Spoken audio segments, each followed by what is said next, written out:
السلام عليكم ورحمة الله وبركاته. إن الحمد لله نحمده تعالى ونستعينه ونستغفره ونعوذ بالله من شرور أنفسنا ومن سيئات أعمالنا. من يهده الله فلا مضل له ومن يضلل فلا هادي له، وأشهد أن لا إله إلا الله وحده لا شريك له، وأشهد أن محمدا عبده ورسوله صلى الله عليه وسلم. يا أيها الذين آمنوا اتقوا الله حق تقاته ولا تموتن إلا وأنتم مسلمون. يا أيها الناس اتقوا ربكم الذي خلقكم من نفس واحدة وخلق منها زوجها وبث منهما رجالا كثيرا ونساء، واتقوا الله الذي تساءلون به والأرحام إن الله كان عليكم رقيبا. يا أيها الذين آمنوا اتقوا الله وقولوا قولا سديدا يصلح لكم أعمالكم ويغفر لكم ذنوبكم، ومن يطع الله ورسوله فقد فاز فوزا عظيما. ألا وإن خير الكلام كلام الله، وخير الهدي هدي نبينا محمد صلى الله عليه وسلم، وشر الأمور محدثاتها، وكل محدثة بدعة، وكل بدعة ضلالة، وكل ضلالة في النار. ثم أما بعد، أسأل الله تعالى العظيم رب العرش الكريم أن يجعل هذه السويعة التي نقضيها معا في ميزان حسناتنا يوم القيامة، يوم لا ينفع مال ولا بنون إلا من أتى الله بقلب سليم. كنت وعدتكم في خطبة الجمعة الماضية أنني سأتكلم عن الفوت، ما يسمى بالفوت أو الانتخابات، ولكن رأيت أننا نقضي ساعة كاملة في هذا الموضوع كثير، فلهذا نقسم الوقت قسمين إن شاء الله، قسما مع حديث من أحاديث رسول الله صلى الله عليه وسلم وهو حديث عظيم، وربما كذلك يدخل في الموضوع يعني مناسبة، والنصف في الثاني أو الشطر الثاني سنتحدث في هذا الموضوع لأنه موضوع مهم. Je disais que je vous avais promis lors de mon prêche du vendredi dernier, 7 avril, que je parlerai du vote.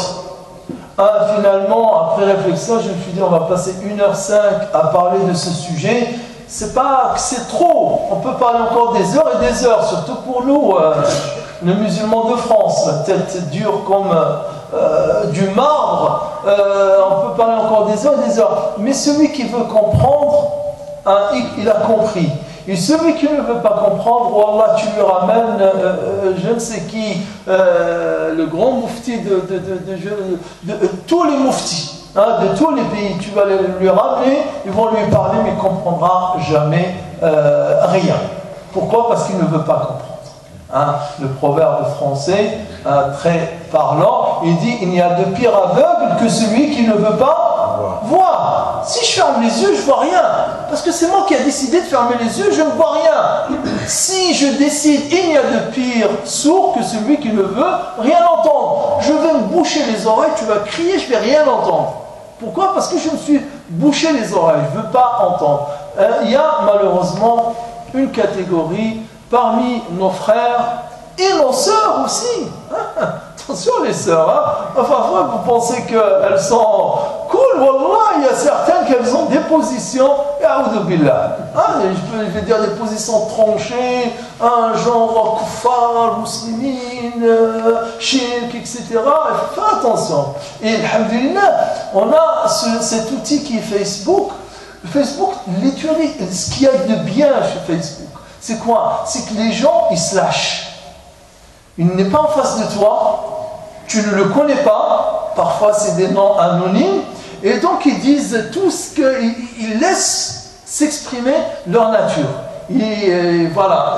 Et donc, ça te permet d'avoir ce qu'on appelle une photographie sociologique réelle. Réelle. Et voilà, je laisse les gens. Tu les laisses, surtout quand tu les laisses parler, tu ne supprimes pas, etc. Ils se lâchent. Ils parlent. Et toi, ça te permet de comprendre les gens, comment ils raisonnent.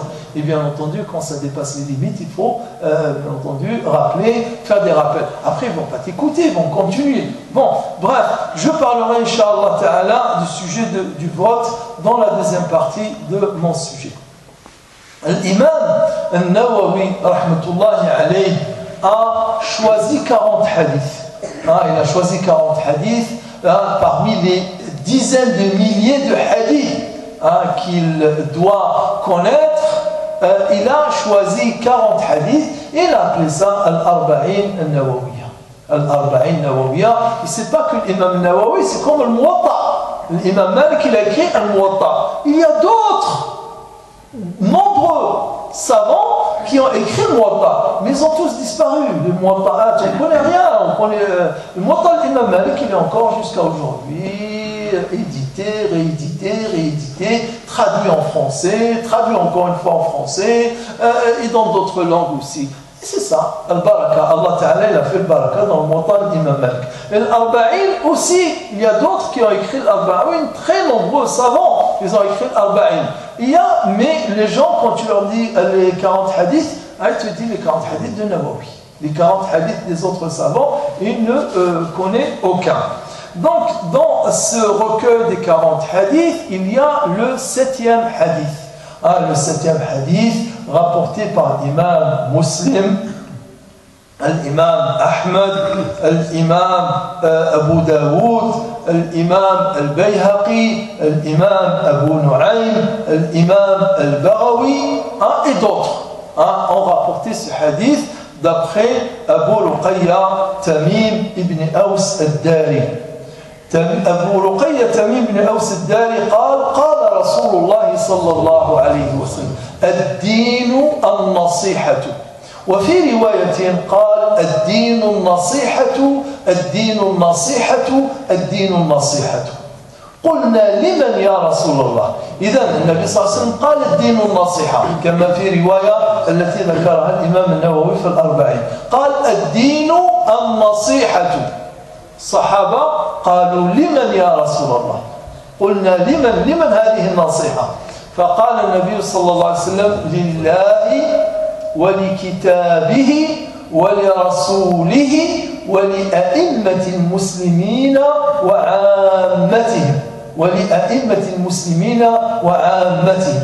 هذا الحديث لا يمكن أن يفهم على معناه اللغوي المتبادر وإلا نخطئ الفهم.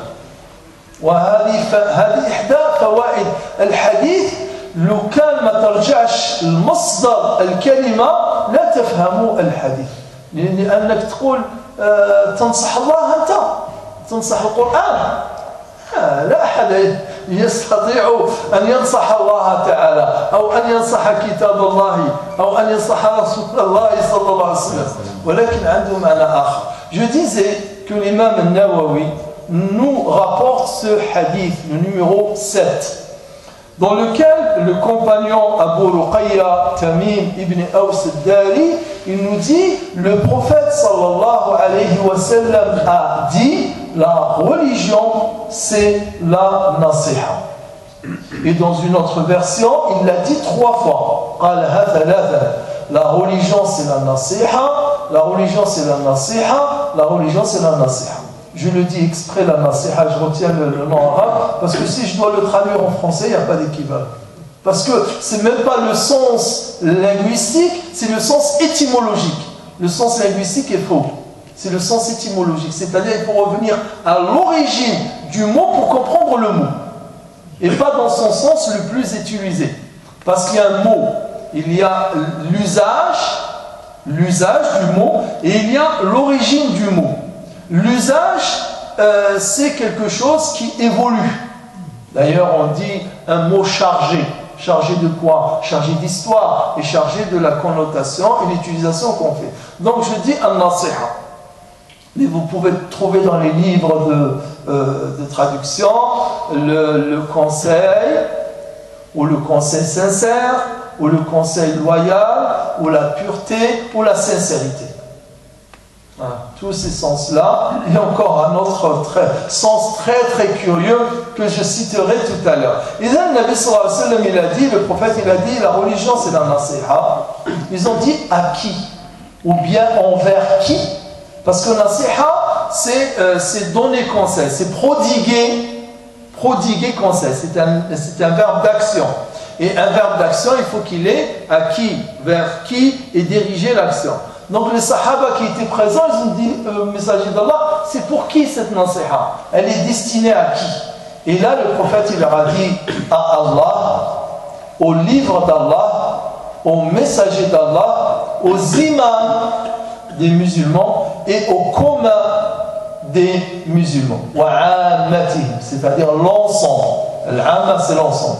Donc le prophète sallallahu alayhi wa sallam a désigné 5 destinataires de cette nasiha. Et j'ai précisé que on doit revenir au sens, l'étymologie c'est l'origine du mot. C'est l'origine du mot. Il faut revenir à l'origine du mot pour le comprendre. Parce que si on doit le traduire comme ça, littéralement, nasiha c'est le conseil. Nasiha. Ansahni, nanshak. ينصح المسلمون وإذا استنصحك comme dit le prophète صلى الله عليه وسلم حق المسلم على المسلم 6 حق المسلم على المسلم 6 إذا لقيته فسلم عليه وإذا دعاك فاستجب وإذا مرض فعود وإذا عطس وحمد الله فشمته ثم يقول وإذا استنصحك فانصح له وإذا استنصحك فانصح له. Donc nasiha, l'utilisation c'est donner conseil, donner conseil. Or si on doit le traduire dans le contexte du hadith, on donne conseil à Allah, on conseille Allah? Non, hasha. Allah c'est lui qui nous conseille, et plus que ça même. Conseiller le livre d'Allah, ça ne tient pas, le sens n'est pas concordant, le sens n'est pas correct. Conseiller le messager d'Allah, oui, de son vivant, le prophète même il a demandé à Sahaba de lui donner conseil dans certaines situations particulières. Mais en fait c'est pas ce sens là, c'est pas le sens pratique du mot, le sens littéral que le prophète, dont le prophète voulait parler, mais c'est le sens étymologique. Al-Arab يقولون أن الأمر نصح إذا خلص فيقولون نصحت العسل نصحت العسل. وش معناتها نصحت العسل؟ أي صفيت العسل. العسل لما تنحي هذاك الشماع وتنحي الشهدة وكل شيء تنحي غير العسل وحده، هذا العمل هذه العملية يسميوها العرب النصيحة، نصحت العسل. أو شيء النصوح هو الخالص، شيء ناصح هو شيء خالص. Ça c'est le premier sens de النصيحة. Ils disent que النصيحة c'est la pureté.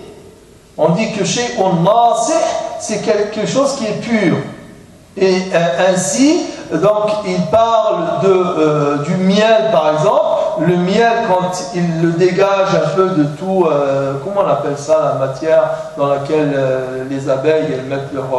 la ruche. La ruche, voilà, dans la ruche, la cire, hein, cette cire-là qu'on dégage pour avoir cette opération, donc la séparation entre la cire et le miel pour avoir que le miel, on appelle ça, on dit nasaha. On dit nasaha. Donc le premier sens de nasiha, c'est la pureté, d'être pur. Et la pureté veut dire aussi la pureté de l'intention et la pureté de l'attitude. C'est-à-dire avoir une attitude et avoir une intention, le fort intérieur, pur. Vis-à-vis de qui? Vis-à-vis d'Allah. Voilà. Et on retombe sur quoi? On retombe sur l'ikhlas, la sincérité. On retombe sur la sincérité, l'ikhlas. Khalousa, al-nasuha, khalousa, al-ikhlas. Et on tombe sur la sincérité. D'ailleurs, si vous regardez le dictionnaire arabe-français de Kazimierski, Et pour moi, c'est le meilleur de tous les dictionnaires arabe français. Il n'y a pas d'équivalent de l'arabe au français. Donc, il cite cela. Il cite cela, il parle de la pureté ou de la sincérité. Être pur et être sincère et franc dans sa relation. Donc, dans ce sens, النصيحة بهذا المعنى أن يكون الإنسان مخلصا نحو الله سبحانه وتعالى. أن يكون مخلصا. الدين النصيحة قلنا لمن؟ قال لله. أن يكون الإنسان ناصحا مع الله أي مخلصا مع الله، نيته خالصة وأعماله خالصة مع الله. كذلك مع القرآن كتاب الله تكون كذلك نيته خالصة يحب القرآن ويقرأ القرآن وينشر القرآن إذا كان من المتعلمين ويدافع عن القرآن، كذلك يدافع عن القرآن. هذا كذلك من النصيحة للقرآن أن يدافع عن كلام الله سبحانه وتعالى. والنصيحة لرسول الله أن يكون صلى الله عليه وسلم كذلك أن يكون خالصا في علاقته وفي نيته مع رسول الله صلى الله عليه وسلم حبا واحتراما وتعظيما وتقديرا لسنته ودفاعا عنه صلى الله عليه وسلم وعن آله. والنصيحة لأئمة المسلمين أن تكون علاقته مع الحاكم، يعني الإمام هنا، الإمام في اللغة العربية وفي لغة القرآن وفي لغة النبي صلى الله عليه وسلم يراد به الإمامة التي تسمى الإمامة العظمى. الحاكم في الدين يسمى الإمام لأن الإمام هو يصلي بالناس يعني الصلاة ويخطب الجمعة ويقود الناس كذلك، وإمام الصلاة وإمام المذهب كذلك، إمام المدرسة كالإمام مالك، الإمام أبو حنيفة، الإمام الشافعي، الإمام أحمد. هذه معنى الإمام. فمعنى أن الإنسان يكون ناصحا لإمامه ألا يبخل عليه بالنصيحة وألا يبخل عليه مثلا بالتسديد، ألا يبخل عليه بالدعاء. تدعو للإمام هذه نصيحة. الناس احنا العكس ندعو على الإمام، وهذا جهل، هذا جهل بالدين. أن تدعو على إمامك دليل على جهلك. علاش؟ لماذا؟ الحسن البصري رحمة الله عليه أظن هو اللي ثبتت عليه كلمة، قال لو كانت لي دعوة مستجابة لجعلتها للإمام. شوف سبحان الله، هذا هو. قال لو كانت لي دعوة مستجابة لجعلتها للإمام، يعني للحاكم، ندعيه للحاكم. علاش؟ لأن إذا صلح الحاكم صلحت الأمة كلها. شفت الناس كيفاش الفهم تاعهم؟ هذا من ماذا يأتي من الفهم والإخلاص. واش تربح لما تدعو على الحاكم؟ يزيد يفسد ويزيد يفسد المجتمع. وحنا هذا الشيء اللي نديرو من 30 سنة أو 40 سنة، من اللي نشفاو من الستينات السبعينات الثمانينات التسعينات وسنوات الألفين، ولاو الناس غير تدعي على الحاكم، أكلا ودعي عليه، وهما راهم مازالهم هنا ومازالهم يحكموا ومازالهم يفسدوا في الناس. هذه نقطة الإنسان باش يفهمها لازم تكون عنده هذه الخصلة هذه اللي قالها النبي صلى الله عليه وسلم،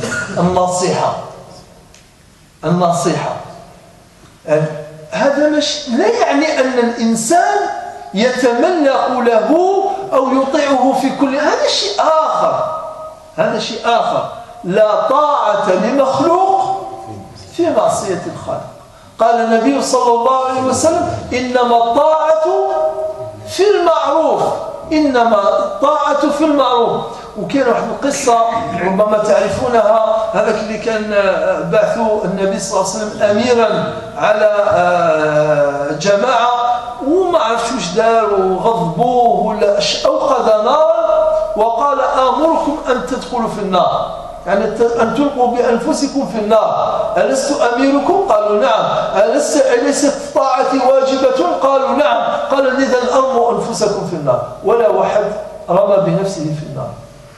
والنبي صلى الله عليه وسلم قال لو دخلوها ما خرجوا منها أبدا، وكان واحد منهم رمى روحه في النار ما يزيدش يخرج منها، لا، لأنه يعتبر انتحار، لأنه يعتبر لا طاعة لمخلوق في معصية الخالق. إذن النصيحة لأئمة المسلمين أن يكون علاقة الإنسان مع الإمام علاقة صدق، علاقة صافية. عندك حاجة قولها، عندك حاجة إلى يومنا هذا، والله إلى يومنا نحن في 2017 لا ندري هل الجماعة الفلانية دبرت على الحاكم ولا ما دبرتش. في 57 ما نعرفوش الجماعة الفلانية دبرت ولا ما دبرتش على الحاكم. في 87 ما نذكرش البلدان، ما ندري لماذا، علاش؟ لماذا؟ لأنه كان دائما عمل ظاهر وعمل باطن، عمل ظاهر وعمل باطن. لا، هذا ما كانش في الإسلام، ما كانش في الإسلام. عندكم جماعة دعوة أو جماعة تعليم أو جماعة أي جماعة لا بد أن تكون أعمالها ظاهرة شفافة. أما الأعمال هذه اللي يعملها الإنسان في الدهاليز، يعني في الآخر، هذه كلها ليست من سيرة الإنسان داخل مجتمع مسلم. لا يمكن أن يكون هذا ولا يأتي بخير. Je disais donc que le prophète sallallahu alayhi wa sallam, quand il a dit l'islam, la religion, وهنا كذلك لفتة aussi, quand le prophète dit la religion, c'est la nasiha, c'est-à-dire la sincérité ou bien le conseil, l'attitude loyale et sincère. Quand il dit ça, c'est comme quand le prophète il dit ce qu'on appelle en arabe ta'riful kull bil juz li ahamiyatil juz fil kull. Ta'riful kull bil juz. تعريف الكل يعرف بجزئه, ce qu'on appelle en français la mythonomie. La mythonomie, c'est-à-dire définir le tout par la partie.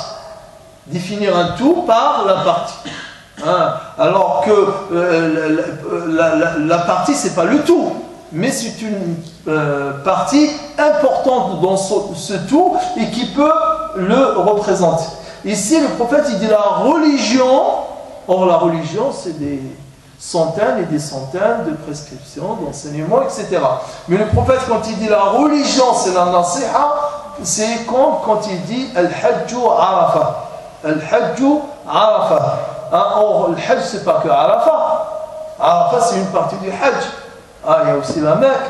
الطواف السعي بين الصفا والمروة والوقوف بعرفات جزء منه, ولكن يقول العلماء لأهمية عرفة, لأن عرفة ركن مهم ركين كما نقول في الحج.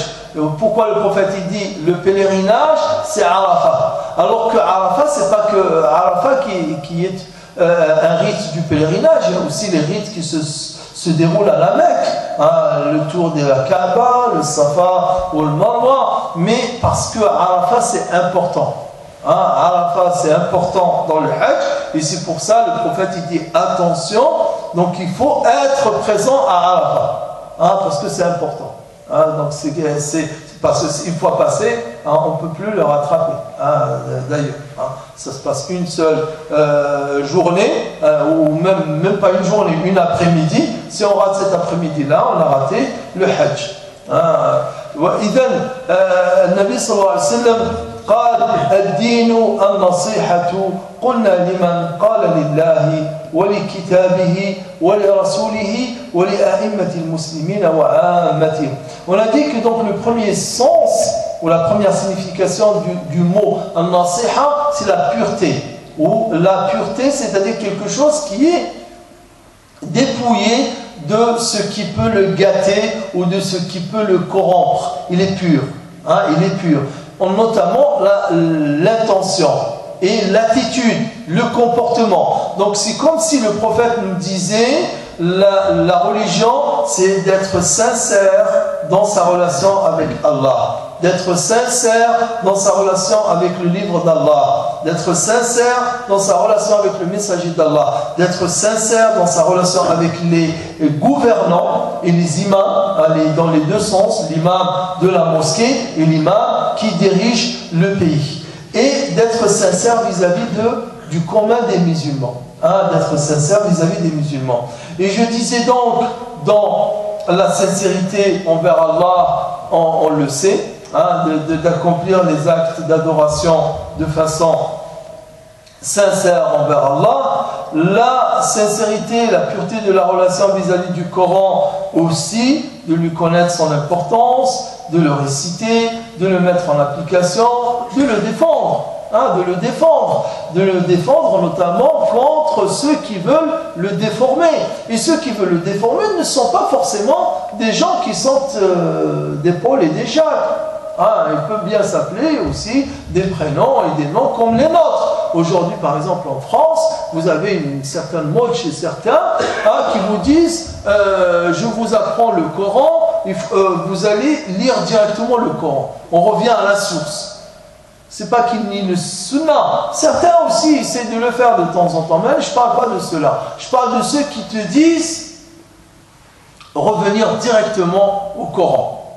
C'est-à-dire que tu t'en passes et tu peux ne pas avoir besoin de lire le tafsir. Sans lire le tafsir. Tu lis directement le Coran, tu comprends le Coran. C'est tout simplement de l'imposture, c'est du mensonge, c'est de la tromperie. Qui est cet homme ou cette femme qui peut lire le Coran et le comprendre sans avoir besoin de passer par les livres de l'exégèse? Il est où? Hein, je vais embrasser sa main et embrasser sa tête, ce savantissime dont on n'a pas connu depuis des siècles. Non, on a besoin du tafsir. On a besoin du tafsir. La méditation, c'est autre chose. Avoir des inspirations qui viennent, qu'Allah te donne parfois comme ça des ouvertures, des éclaircissements ou bien des illuminations, ça peut arriver. Mais c'est pas sans avoir compris le sens du Coran. Sans avoir lu au moins un livre de tafsir. Parfois on comprend parce que même les sahaba qui ont vécu l'époque de la révélation du Coran, il leur arrivait de ne pas saisir le sens d'un verset. Le prophète sallallahu alayhi wa sallam, ils sont venus une fois le voir quand Allah il a révélé الذين آمنوا ولم يلبسوا إيمانهم بظلم أولئك لهم الأمن وهم مهتدون. Ceux qui ont cru et n'ont pas entaché leur foi avec de l'injustice, ceux-là, ils sont dans la sûreté, ils ont l'assurance, ils sont guidés. Et là, les sahaba, ils sont nombreux, sont venus voir le prophète sallallahu alayhi wa sallam, ils ont dit, qui de nous n'a pas commis d'injustice vis-à-vis de lui? Tous, on a été à un moment ou à un autre, dans une situation ou une autre, on a été injuste, on s'est comporté de façon injuste. Et le prophète de leur dire, laysa dhalik. Le vol dont il est question ici, ce n'est pas le vol auquel vous pensez. Innama huwa qawlu al-abd as-salih ya bunayya la tushrik billah inna ash-shirka la dhulmun 'azim. قال يا بني لا تشرك بالله إن الشرك لظلم عظيم. Il leur a dit, c'est pas cette injustice-là à laquelle vous faites allusion, dont il s'agit dans ce verset, c'est le volm, c'est l'injustice dont Allah parle. Par ailleurs, l'homme pieux, Luqman, quand il s'est adressé à son fils, il lui dit, oh mon fils, n'associe rien à Allah, car l'associationnisme est une injustice majeure, est une injustice manifeste. Donc il lui a dit, donc le dhulm dont il est question dans ce verset, c'est le dhulm de shirk. Ah, c'est l'injustice ici dont il est question, c'est le shirk, c'est l'associationnisme. Et ce n'est pas le fait d'être injuste dans son comportement ou dans sa parole. Donc là, et d'autres, vous avez combien de récits de ce genre. Aïcha, radiyallahu anha, quand elle a entendu le verset coranique où Allah Ta'ala dit الذين يؤتون ما أتوا وقلوبهم وجلة أنهم إلى ربهم راجعون قالت يا رسول الله أهو الرجل يزني ويسرق ويخاف الله. C'est ce qu'elle a compris. Aïcha a compris ça et c'est ce qu'on peut comprendre. الذين يؤتون ما أتوا, ceux qui s'adonnent à ce à quoi ils s'adonnent, c'est-à-dire qui font et qui pratiquent ce qu'ils font. وقلوبهم wajila, avec des cœurs qui frémissent. Donc tu sens qu'il y a des gens qui font certaines choses et ils ont peur, ils ont la crainte, leurs cœurs frémissent par crainte. Donc Aïcha elle a dit au messager d'Allah, il s'agit-il des gens qui commettent des fautes, notamment l'adultère et le vol, et ils craignent Allah, c'est-à-dire ils ont des remords ou bien ils ont des regrets, ils craignent. Il a dit là ya Aïcha, il a dit là ya Aïcha, بل هو الرجل يصوم ويصلي ويتصدق ويخاف ألا يتقبل منه ويخاف ألا يتقبل منه. Donc le prophète lui a dit non Aïcha, il ne s'agit pas des gens, des pécheurs qui commettent des péchés, mais il s'agit des gens qui font les actes de piété. C'est l'homme qui fait la salat, c'est l'homme qui fait la zakat, c'est l'homme qui fait les aumônes et qui jeûne et qui craint et qui a la crainte que son acte ne soit pas agréé, qu'il ne soit pas accepté par Allah. Donc il a cette crainte. Donc ce qui va le pousser à faire attention à la sincérité de son intention et à faire attention à ce que son acte soit conforme à la sunna du prophète sallallahu alayhi wa sallam. Donc ces deux exemples-là, vous avez aussi d'autres exemples que des gens arabes, l'arabe c'est leur langue maternelle, ils la maîtrisent et pourtant la compréhension de certains versets leur a échappé. Et nous aujourd'hui, quand on entend ces gens qui invitent d'autres à lire directement le Coran sous prétexte de revenir à la source, c'est de la tromperie, c'est du mensonge, c'est de l'imposture tout simplement. Donc ça c'est le premier sens de al-nasiha. L'autre sens de nasiha, c'est raccommoder, coudre, khata. وهذا معنى كذلك غريب. يعني نقول نصح أي خاطا. Donc dans le dictionnaire, on trouve aussi que le sens c'est raccommoder, c'est coudre. وقال الإمام الخطابي قال والمعنى ذلك أن الإنسان يعني نصح خاطا أي لم الشيء حتى لا يكون فيه خرق، حتى لا يكون خرق، كما الإنسان يخيط ثوبه يجمعه حتى لا يكثر أو يعني يتوسع هذا الخرق. Et donc il a dit l'imam al-Khattabi, donc le sens il est aussi ici, on le voit quand il dit nasiha envers par exemple les musulmans, c'est de vouloir que les choses soient raccommodées au lieu qu'il y ait des failles, au lieu qu'il y ait des failles, comme quand il y a des incisions, où il y a des déchirures dans le vêtement. Quand tu recouds ce vêtement, qu'est-ce que tu fais? Tu évites en fait que le vêtement se déchire davantage et qu'il ne soit, je dirais, qu'il ne parte dans tous les sens. Et c'est dans ce sens-là aussi que la nasiha, c'est de vouloir que les choses soient bien faites et faites de façon commode. إذن هذا الذي بعض معاني هذا الحديث الدين النصيحة الدين النصيحة الدين النصيحة قلنا لمن يا رسول الله؟ قال لله ولكتابه ولرسوله ولأئمة المسلمين وعامتهم. Donc de faire la nasiha, c'est d'être sincère vis-à-vis de ses frères et de ses sœurs, de leur vouloir le bien et de faire les doigts pour eux, pour que tous soient rassemblés dans le bien et dans le chemin d'Allah. Je passe au deuxième sujet. Donc, je disais cette question du vote. Le problème du vote, c'est que pendant très longtemps, les musulmans ne votaient pas. Ils ne votaient pas, c'est pas parce qu'ils avaient une position contre le vote, c'est tout simplement, comment dirais-je, ils n'étaient pas assez politisés ou bien assez conscients de l'importance. De l'importance. Mais avec le temps, déjà le nombre de musulmans qui ont la nationalité, qui n'ont plus que la carte séjour, a augmenté. Donc les enfants qui sont nés ici, ils ont grandi ici. Et aussi, il ne faut pas sous-estimer la culture.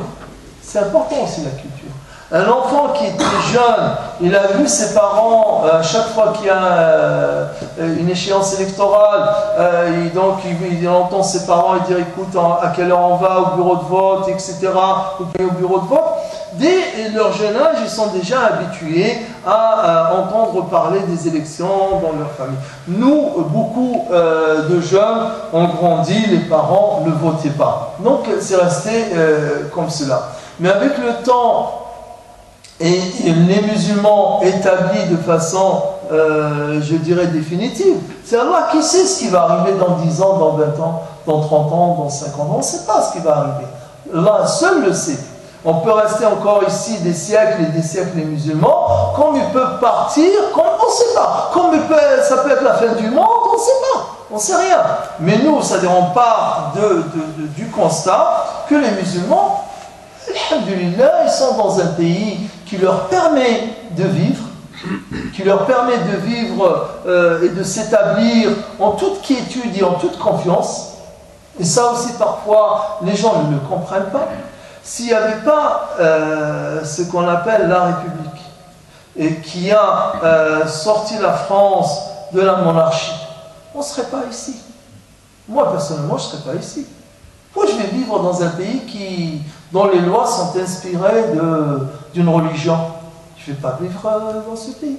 C'est parce que justement, la France, c'est un État qui fait la séparation entre la religion et les lois, et que les lois elles-mêmes, rien ne contraint une personne à agir contrairement à ses convictions religieuses. Tout ça, il est établi, il est réel. Il est réel. Il y a des gens qui font semblant de ne pas le voir. Pourtant, c'est une réalité, oui ou non? C'est une réalité.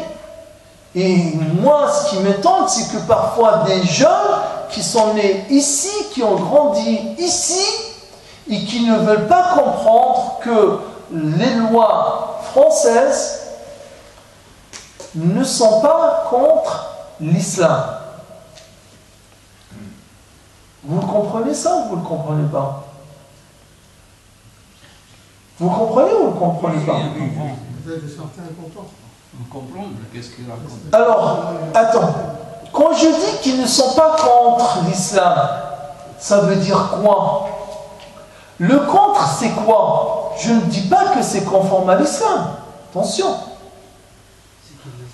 Hein?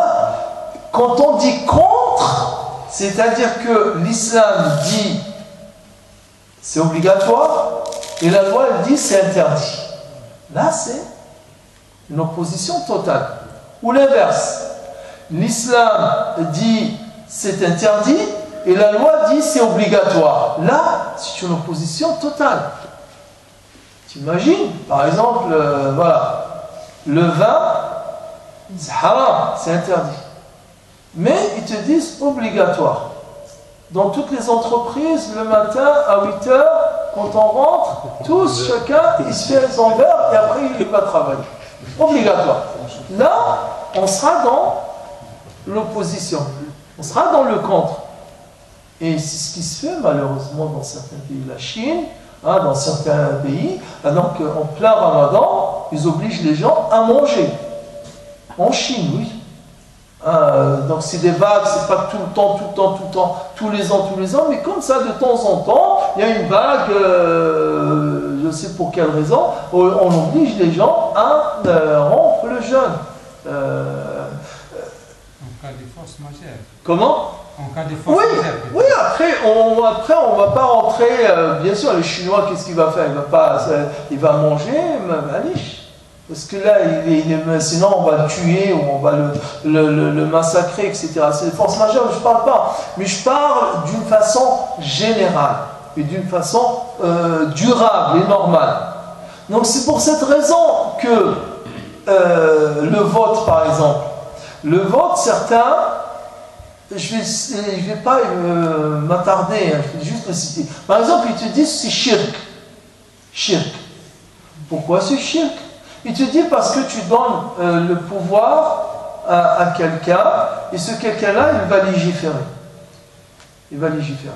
C'est-à-dire, il va émettre des lois. Et ces lois-là ne sont pas conformes à l'islam. D'accord? Premièrement, on ne lui a pas donné, quand tu votes pour quelqu'un, tu ne lui as pas donné, je dirais, autorisation ou bien consentement à légiférer ce qu'il veut, puisqu'il y a des principes.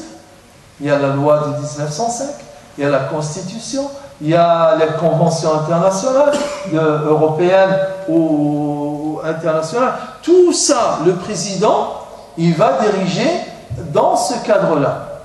Tu lui dis, écoute, il n'y a rien qui existe, voilà, on t'a donné l'autorisation, tu rends licite ce que tu veux, et tu rends illicite ce que tu veux, là oui, on peut dire que c'est shirk. On peut dire que c'est shirk. Et pire encore, c'est on les obéit. Pourquoi? Le prophète sallallahu alayhi wa sallam, une fois, comment il s'appelle? Uday ibn Hatim, il est rentré, il a entendu en train de réciter ittakhadhu ahbarahum ورهبانهم أربابا من دون الله والمسيح ابن مريم قال يا رسول الله لم نعبدهم قال ألم يحل لهم الحرام فأحلوه ألم يحرم عليهم الحلال فحرموه قال بلى قال فتلك عبادتهم إياهم. Donc le prophète était en train de réciter un verset dans lequel Allah il dit ittakhadhu ahbarahum. Ils ont pris leur ahbar. Al-habr c'est leurs savants, c'est-à-dire leurs imams. Wa ruhbanahum, et leurs imams. Arbaban min dunillah, des seigneurs en dehors d'Allah. Ils les ont pris pour des seigneurs en dehors d'Allah, dans le sens de la seigneurie. Et Uday ibn Hatim il a dit mais pourquoi Allah il dit ça? On ne les a pas adorés. On ne les a pas adorés. Pourquoi Allah il dit ils les ont pris pour des seigneurs, c'est-à-dire adorés? Il a dit est-ce qu'ils leur ont rendu le licite et l'illicite et ils les ont suivis? Il a dit oui. Et l'inverse, est-ce qu'ils leur ont rendu illicite ce qui était licite? Il a dit oui. Il a dit c'est ça l'adoration. C'est comme s'ils les ont adorés. Quand quelque chose est illicite, on te dit il est licite et tu le suis, donc tu l'as suivi, alors tu sais que la chose elle est illicite. Et l'inverse est vrai. Donc ces frères-là, ils sont totalement dans un autre, comment dirais-je, vision des choses qui n'est pas le cas ici. Et le corollaire de ça, c'est que celui qui te parle de kofr, de vote qui est kofr. Ça aussi, il n'y a personne de savant qui est reconnu qui parle de cela.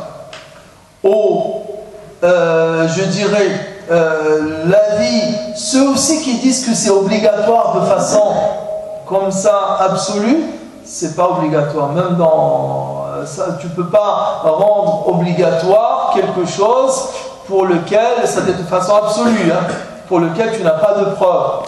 Al-ijab, al-wujub, bid-dalil. Mais comme ça, une obligation absolue, sans limite, sans définir des circonstances non plus. De même, et de toutes les manières, au lieu qu'on tourne autour de ça et que là il te dit un tel a dit, etc., c'est qu'on fait parfois aussi la confusion. Aujourd'hui, les supports de diffusion de l'information, les supports de diffusion du ilm sont devenus en quelque sorte, c'est un foisonnement. Parfois tu entends une fatwa.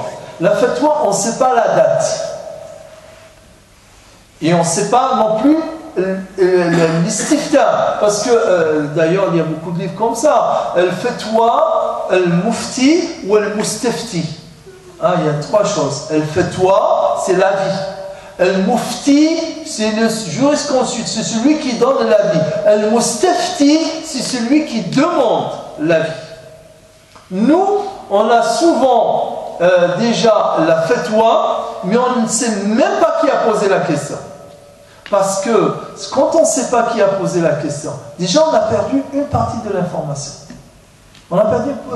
Et c'est pour cette raison qu'on vous entendez parfois des personnes jurer et affirmer avec la plus grande assurance qu'un tel savant, je ne vais pas citer de nom, il a dit que le vote est haram. Qu'un tel savant, il a dit que le vote est haram.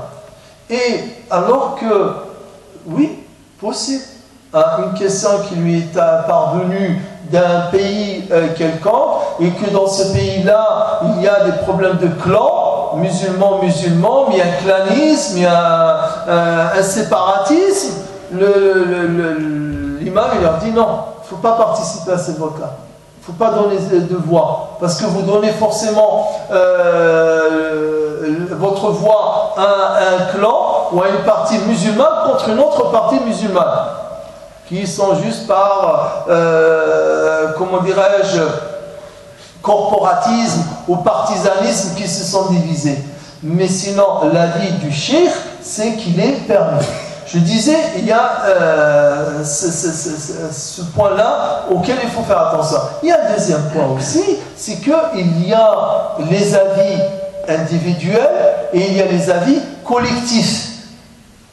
Quand un savant parle, lui tout seul, son avis il a le poids, mais quand c'est un collège de savants,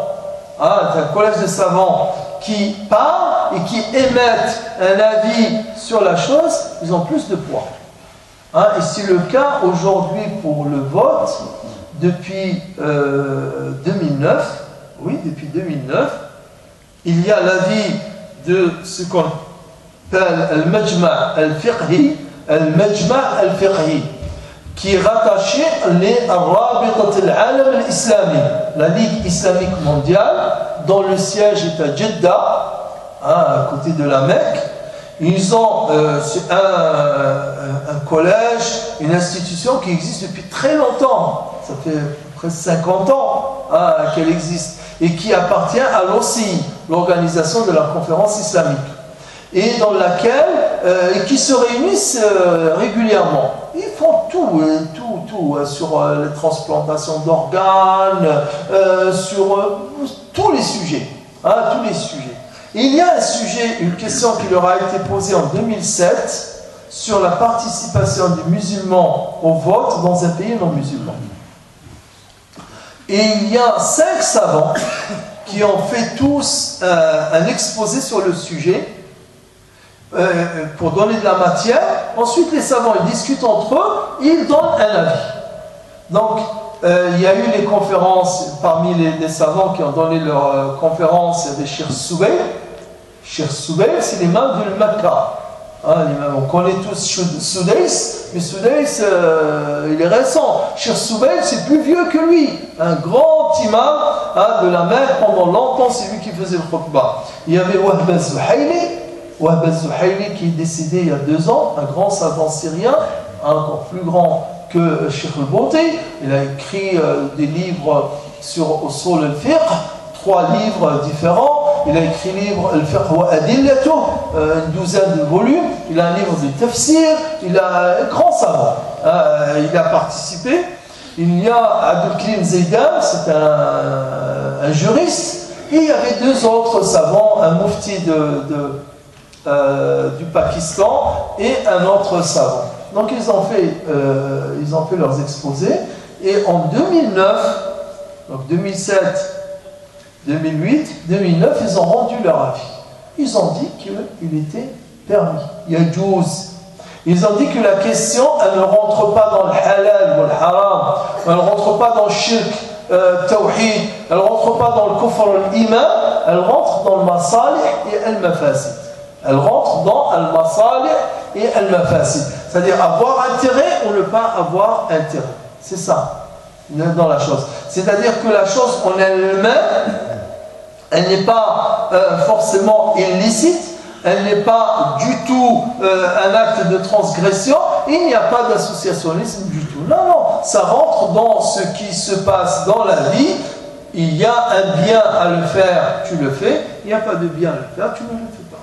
Et donc, et cette fatwa, on ne devrait pas ni nous casser la tête, ni, je dirais, nous fatiguer à essayer d'expliquer aux uns et aux autres. Voilà. La fatwa elle est là. S'il y a d'autres savants qui vont contredire cette fatwa, on veut bien les lire, on veut bien écouter ce qu'ils ont à dire, mais en l'absence d'une autre fatwa, d'une grande instance qui contredit cela, ça reste. Aujourd'hui, donc en 2012, les musulmans, ils ont voté. D'après les études, hein, c'est des études, l'IFOP par exemple, l'Institut français, sur les sondages, les opinions politiques, hein, il y a un sous-directeur qui s'appelle Jérôme Fourquier, qui a fait une étude et ils ont sondé les gens. Ils ont trouvé que 86% ont voté pour Hollande. Ils ont voté pour Hollande, contre Sarkozy, parce que Sarkozy il avait un discours raciste, islamophobe. On se souvient tous de ses discours sur le mouton dans la baignoire, sur plein de choses qu'il avait dites, choquantes, parce que Sarkozy en 2005, il avait écrit un livre magnifique, la République, la laïcité, et la spiritualité, ou quelque chose comme ça, magnifique. Mais en 2 ans, il allait dans ce sens-là, il a changé de sens complètement. Il parlait de la laïcité inclusive, il parlait de l'intégration, il parlait même de la discrimination positive. Discrimination positive pour pousser les gens, c'est-à-dire qu'ils sont issus des minorités, etc., et des couches populaires pour accéder à des postes importants. Et 3 ans après, il a changé complètement. Il a changé complètement, c'est-à-dire le discours, il a changé de fond en comble. Il parlait de l'assimilation, il le criait même, dis-moi, je ne connais pas l'intégration, alors que quelques années auparavant, au contraire, il disait que c'est de la violence. Il disait que c'est de la violence. Moi, j'ai ces livres, et je l'ai même écrit dans un article en 2012, dans lequel j'ai invité les musulmans à voter contre cet homme. Pourquoi? Parce que pour son discours qui était un discours de division, un discours de stigmatisation, un discours de tout le contraire de l'apaisement social.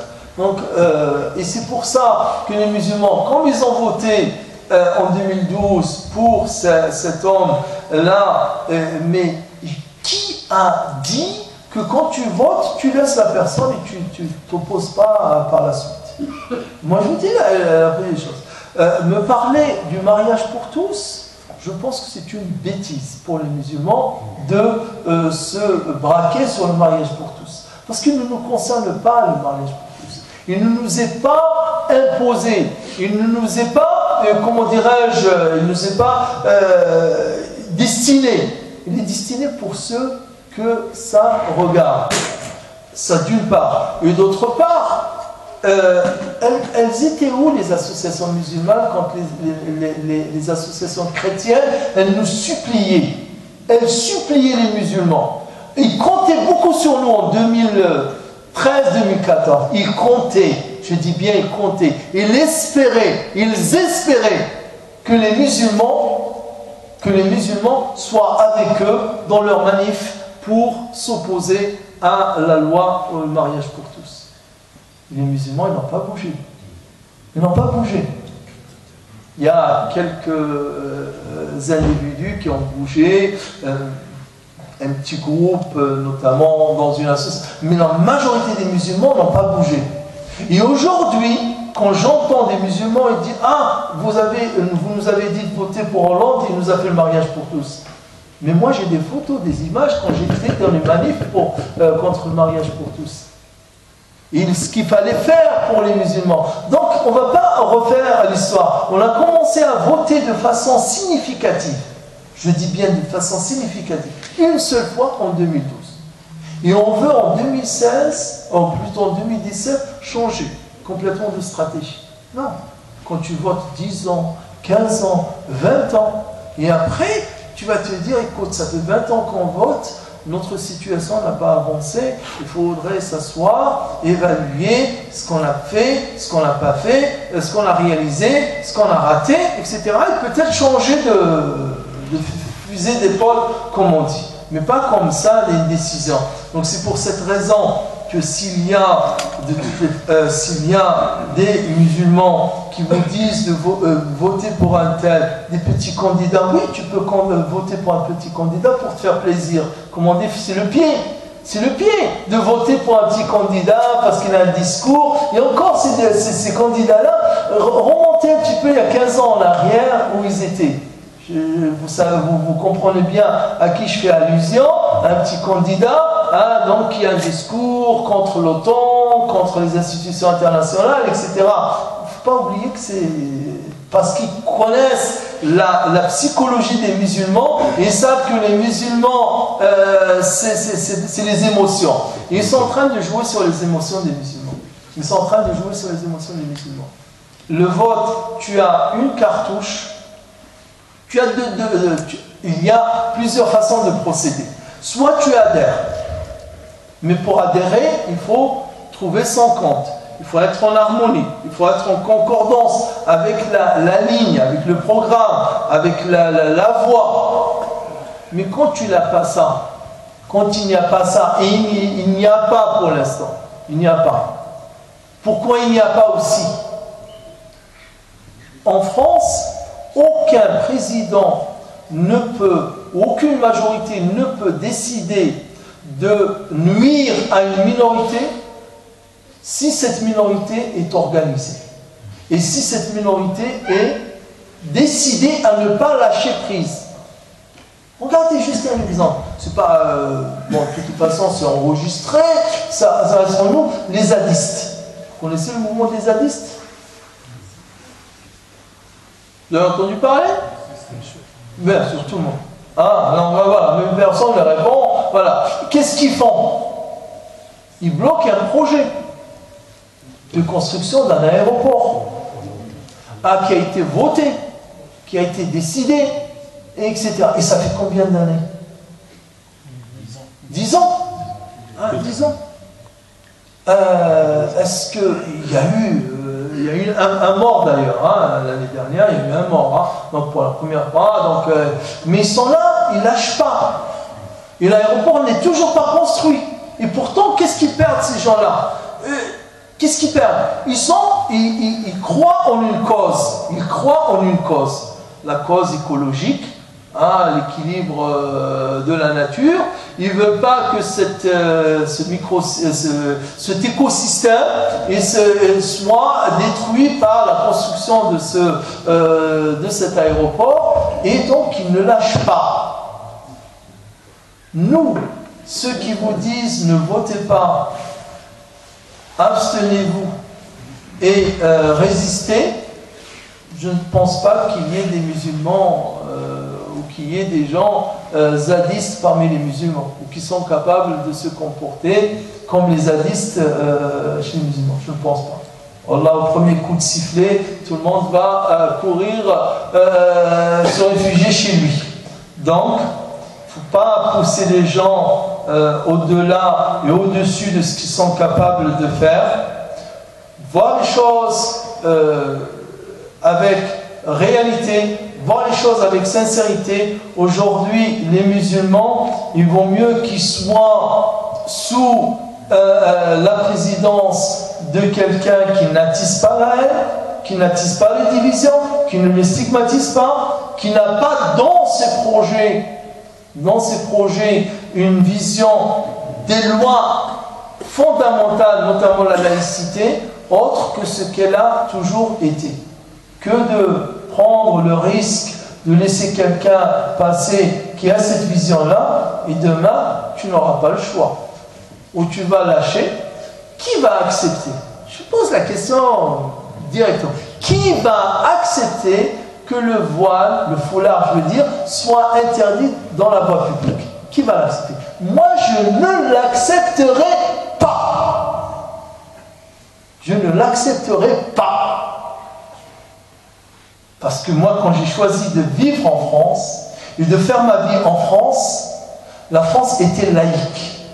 La France était qu'on n'interdit pas ce qui relève de la religion des autres.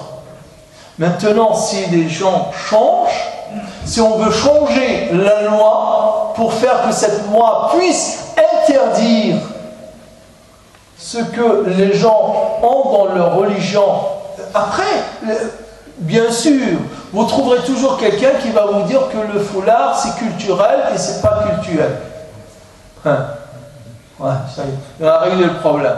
Après, on va régler le problème du halal, hein, la viande halal, voilà aussi. Après, comme ça, si tu fais des concessions, tu vas continuer toujours à faire des concessions. Les Juifs, il y a 2 ans, pas plus loin que 2 ans, allez, disons 3 ans, l'Allemagne avait décidé d'interdire la circoncision. Vous vous souvenez? Ça fait pas longtemps, hein? 3 ans, allez, disons 4 ans. Pas plus loin que 4 ans. Ils avaient décidé d'interdire la circoncision. Vous savez ce qu'il a dit le rabbin, le grand rabbin d'Allemagne? Il a dit, si cette loi passe, les Juifs quitteront l'Allemagne. Si la loi passe, les Juifs quitteront l'Allemagne. Nous serons obligés de quitter l'Allemagne. Nous ne resterons pas en Allemagne. Nous, il y a toujours, je dis bien et je le dis face à caméra, un guignol qui va dire non, finalement c'est pas obligatoire, c'est ouais, on peut aller, on peut interdire le voile, on peut interdire ceci, on peut interdire cela. Et c'est là où se pose le problème. On n'a pas encore atteint je dirais un degré de maturité, je dirais même d'épanouissement, d'assurance qu'on est vraiment des citoyens à part entière et on se comporterait comme tout autre citoyen, on défendra nos droits comme tout autre citoyen. Donc il faut rester calme, rester tranquille et faire ce que tu peux. Tu peux porter 20 kilos, porte 20 kilos. Tu peux porter 40 kilos, porte 40 kilos. Tu peux porter 70, porte 70, mais n'essaye pas d'imposer aux gens de porter un poids qui est plus fort qu'eux. On se la joue, vous avez toujours des petits jeunes, etc., qui jouent les rebelles, qui jouent, etc. Oui, on peut toujours jouer le rebelle quand on est un jeune de 18 ans, de 20 ans, de 24 ans, etc.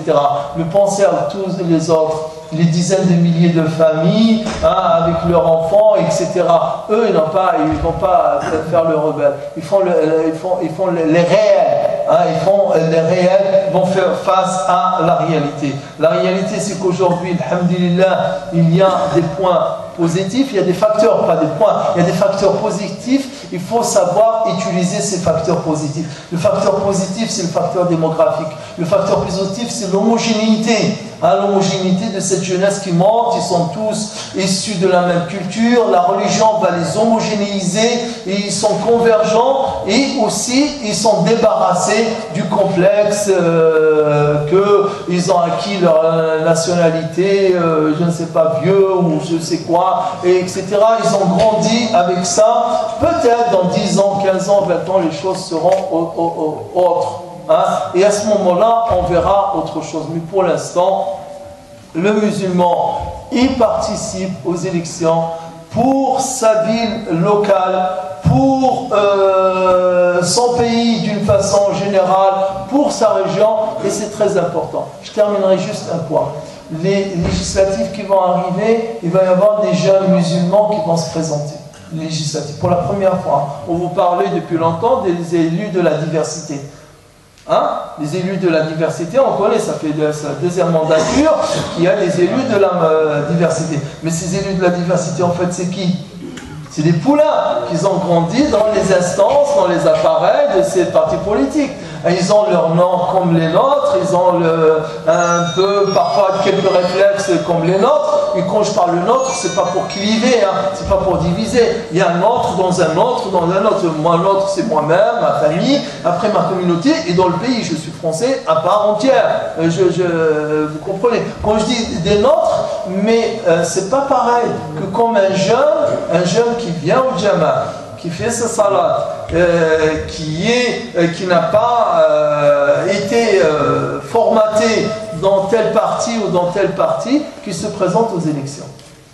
Celui-là, une fois élu, il sera une tribune, ne serait-ce que pour porter une voix. Hein, vous vous souvenez, au mois de novembre et suite, il s'est passé des choses inadmissibles en France, des chiens avec lesquels on a perquisitionné les mosquées, des armoires, des livres qui ont été renversés par terre, alors qu'il n'y avait même pas de raison de le faire. Personne n'a pu interpeller le gouvernement pour leur dire ce que vous avez fait. Pourquoi? Parce qu'il n'y a personne au Parlement qui serait, ou qui pourrait, ou qui pouvait, puisqu'on parle de quelque chose qui est arrivé, qui pouvait porter cette voix, porter ce message. Inch'Allah, dans les prochains mois de juin, il va y avoir au moins quelques-uns, une petite poignée. Moi, je suis sûr qu'il va y avoir certains qui vont passer. Et voilà, et ça se fait. Et la voix passe. Ils vont travailler pour la France, bien sûr, sur leur pays. Mais au moins, ils seront là pour faire rencontrer. Hein, ils passeront le discours et leur disent, écoutez, vous dites des choses qui ne sont pas vraies, voilà la vérité. Écoutez, vous accusez les gens de ce qui n'existe pas, voilà, etc. Au moins ça. Et les choses vont suivre leur cours, et c'est Allah Ta'ala qui décidera de toutes les façons. Le musulman, son devoir, c'est de faire les choses avec sincérité, c'est de faire les choses avec intelligence. Toujours, l'intérêt qui prime pour lui, c'est l'intérêt, je dirais, dans lequel il se retrouve dans sa foi et dans sa religion. Voilà. Moi, ma religion, elle passe avant tout. Hein, je ne dirais pas que je regarde l'intérêt comme ça, un intérêt diffus. Non, tout intérêt dans lequel il n'y a pas ma religion, ce n'est pas un intérêt pour moi.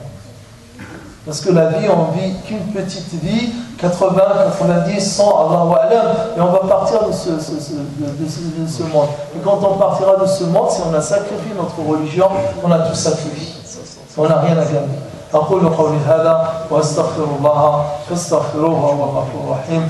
اللهم أرنا الحق حقا وارزقنا اتباعه وأرنا الباطل باطلا وارزقنا اجتنابه. علمنا ما ينفعنا وانفعنا بما علمتنا وزدنا علما نافعا وعملا صالحا والحمد لله رب العالمين.